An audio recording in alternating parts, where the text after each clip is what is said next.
Hi guys, you all set? Yeah. Jose, you good on the Facebook Live? Okay.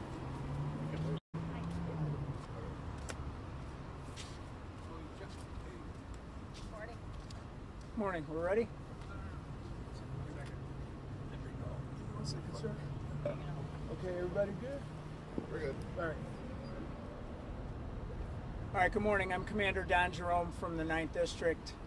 Early this morning at approximately 4 a.m., 9th District responded to the intersection here at 4-3 and Archer for reports of a large car caravan where there was drifting in the middle of the street and approximately 100 cars had gained control of an intersection.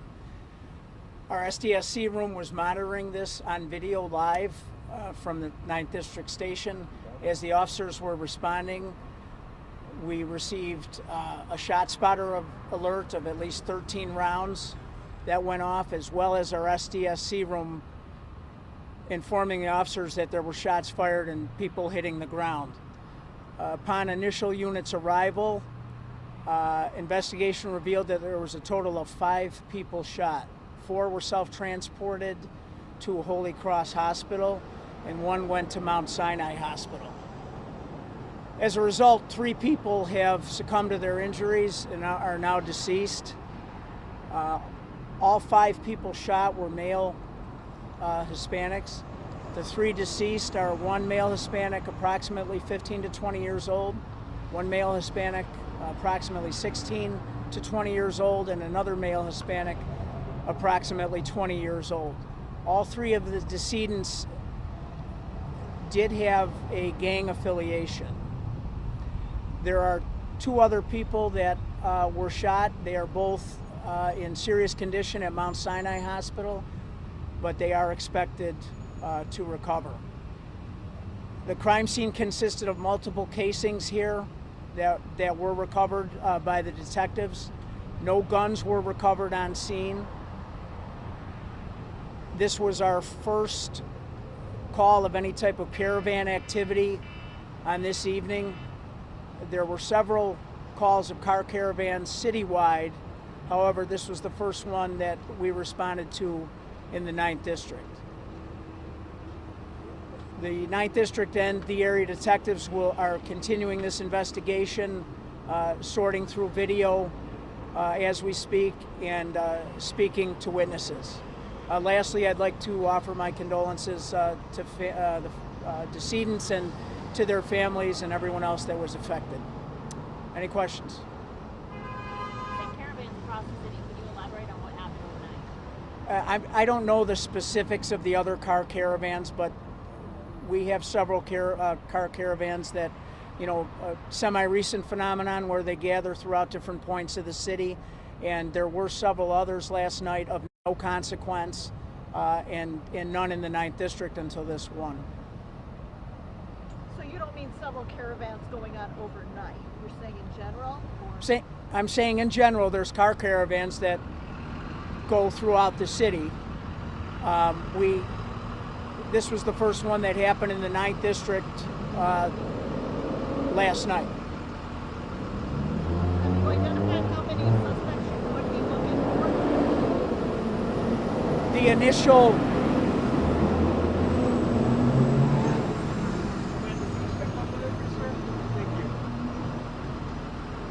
repeat the question.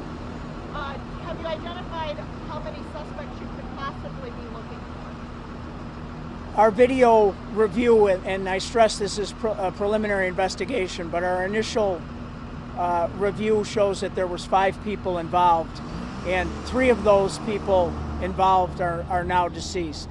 So there's probably up to 1 or 2 people that we're still looking to speak to. Would those be the people in the hospital? Not necessarily those in the hospital. And one last question. You mentioned 4 self-transported to Mount Sinai, but say there are 2 there now, so it was just transported? Originally there was 4 self-transported to Holy Cross Hospital. 2 were pronounced at Holy Cross Hospital. Another person was transported to Sinai, is my understanding, and then that person expired as well. All right, guys, thank you very much. you. We'll update the men's as the day goes on. Okay. Good. Alderman Lopez.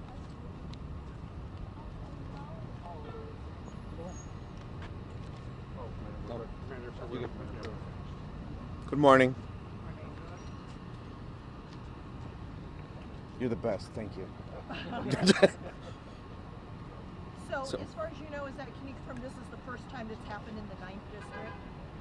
This is the first time that we've had donuts and drag racing, part of this roving caravan that's resulted in 3 homicides. This location has seen other drag racing and drifting events throughout the summer and as recently as a couple weeks ago.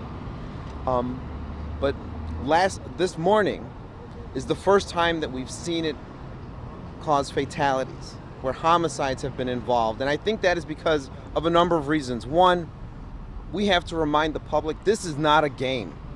This is not just fun and games on the street. We are seeing gangs and criminality join in to the drifting and drag racing, as you just heard.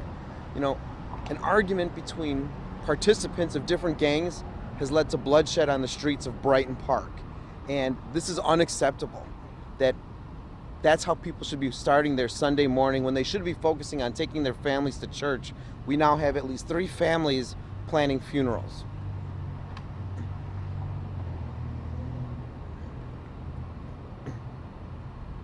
Thank you very much.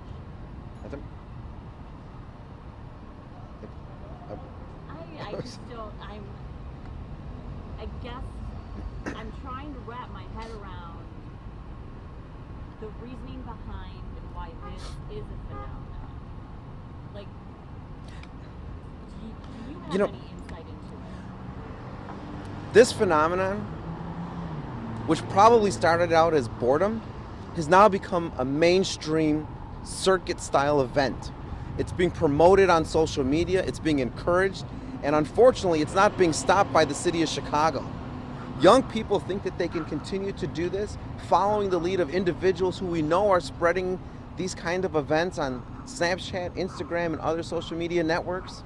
And it's causing mayhem in the streets, and it's leading to death, as it did this morning.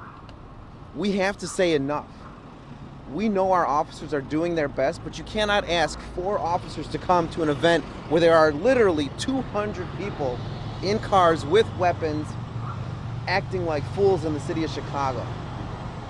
This probably stretched a block in all directions. They are organized in what they do to ensure that officers can engage so that when something does happen, it's almost an impossibility to get help to where it needs to be. And if Chicago really wants to put their foot down on this, then we can't just send the officers out alone. When we know that they are taking up a block in all directions, then we should be prepared to box them in, tow their cars, and show that we have some accountability. Because we can't keep having these incidents escalate to the point where it's going to leave bodies on the street. Enough already. Weather's not going to slow them down clearly, so we need to take steps to slow them down ourselves. What would you say to people who are trying to go to work, like all of us, in the middle of the night and have to worry about our streets not being safe with huge 2,000, 4,000 pound vehicles coming in? I know what that's like because I've been caught in one of these events. You literally have 0 options when the streets are taken over, all 4 or 5, 6 lanes in all directions, and you're trying to get around them. They box you in, you become a hostage on the public way, only to then find out that someone's going to have a beef with each other and pull out their guns and start shooting each other randomly. We have to take this seriously. We have to start taking their cars, putting people in jail. And forgive me, but I do disagree with police. We're not just looking for 1 or 2 suspects. We should be looking for 200 suspects. Because everyone who participated last night is a criminal in my book. They're an accessory to murder on the streets of Brighton Park and should be charged accordingly. That will send a message immediately that we're taking this seriously. Do you think the new ordinance that was passed allows police to, look at the video and impound cars? Is it too early to tell if that's been effective yet? I think it's too early, but we cannot just rely on passive measures to bring justice. We have to aggressively show consequence. Right now, we are working with all of the owners within a 1-block radius of this intersection to try and identify cameras for me to be able to connect people with law enforcement so we can see if we have video evidence of who was here. But at the end of the day, we have to use every tool in our toolbox. And if we know that we can get subpoenas on the social platforms to see who was here recording, then we should use that as well. Use their own cell phone marketing that they did to make this happen against them. Good? Thank you. Thank you, guys.